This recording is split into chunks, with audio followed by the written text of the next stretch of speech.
I don't typically watch award shows like the Oscars or the Golden Globes.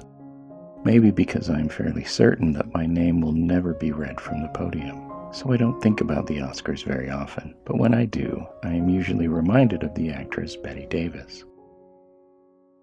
Davis was the first actress to receive 10 Academy Award nominations, as well as the first to receive 5 consecutive Best Actress nominations. She ultimately received 11 nominations and won 2 Academy Awards. Interestingly, Davis's first nomination was not an official nomination. After the official nominations were announced, many believed that Davis had been unfairly overlooked for her performance as Mildred Rogers in director John Cromwell's film adaptation of W. Somerset Maugham of Human Bondage. So many write-in votes were cast in favor of Davis's performance that the Academy allowed Davis to be recognized as a nominee. Still, the award that year went to Claudette Colbert.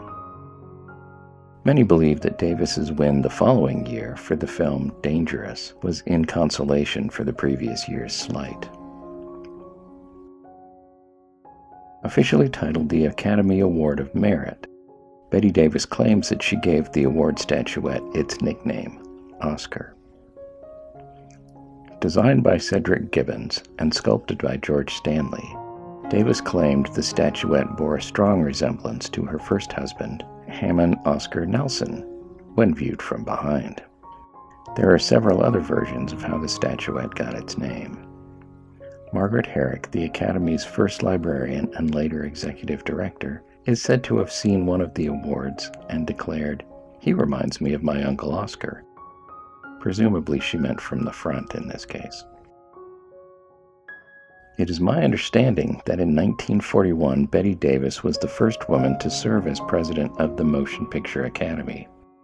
She stepped down after only a few months due to friction with committee members and a feeling that she was expected to be little more than a figurehead.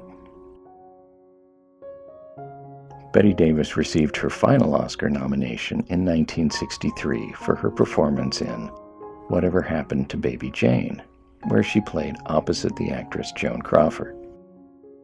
For years, Davis and Crawford had a famous feud, based in part on Davis's belief of Crawford's need to upstage Davis at any opportunity.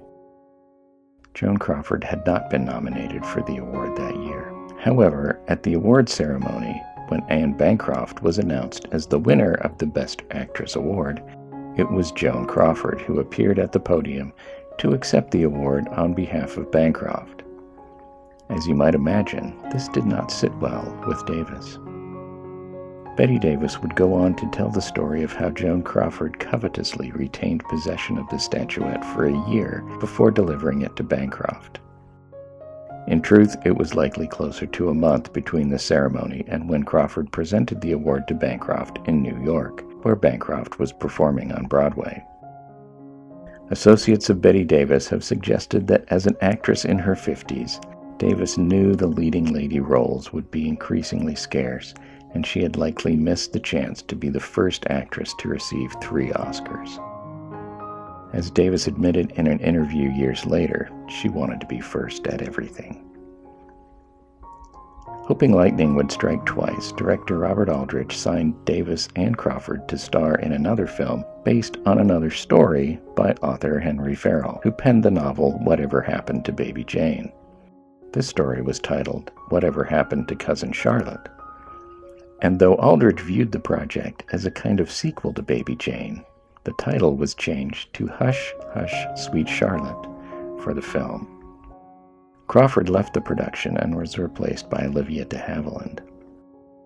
The film garnered, I think, 7 Academy Award nominations, but none for Best Actress.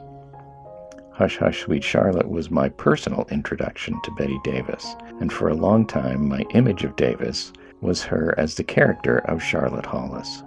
Since that time, I have adjusted my mental image and picture Bette Davis as either the character of Mrs. Aylwood from Watcher in the Woods or Margot Channing from All About Eve.